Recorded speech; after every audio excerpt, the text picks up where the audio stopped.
आज या ठिकाणी सर्वसामान्य बारामतीकरांच्या वतीने बारामती प्रांत कचेरीवरती जो मोर्चा आणला होता, त्या मोर्चाच्या ज्या मागण्या होत्या की डंपर जे आहेत ते दिवसा 6 ते सायंकाळी 7 पर्यंत बंद केले पाहिजेत.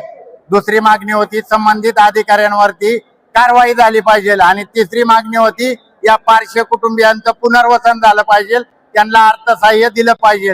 तर आता जे प्रांत अधिकारी आणि तहसीलदार साहेबांनी जे आम्हाला लेखी पत्र दिलेलं आहे, त्या पत्रामध्ये त्यांनी आमच्या या तिन्ही मागण्यांबद्दल सहानुभूतीपूर्वक विचार केलेला आहे. त्यांनी पहिली जी मागणी आहे आमची, त्याच्यामध्ये त्यांनी उद्या मीटिंग लावलेली आहे. त्या मीटिंगला सर्व जे विभाग आहेत प्रशासनातले त्यांच्या प्रमुख अधिकारी आणि आम्ही जे बारामतीकर यांचे प्रतिनिधी हे उपस्थित राहणार आहेत.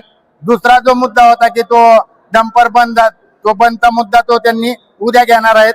आणि दुसरा जो अधिकाऱ्यांवर कारवाईचा मुद्दा होता, त्या अधिकाऱ्यांच्या वरती संबंधित आमचं जे निवेदन आहे ते गृह खात्याला त्यांनी पाठवतो असं लिखी दिलेलं आहे.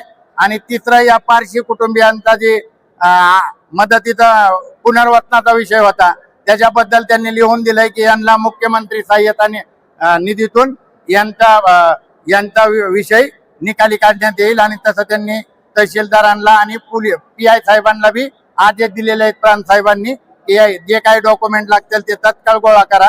महसूलचे जे नायब तहसीलदार आहेत काळे साहेब, त्यांना तसे त्यांनी आदेश दिलेले आहेत, ते माझ्या देखतच दिलेले आहेत आणि आम्हाला तसं लिखीही दिलेलं आहे त्यांनी.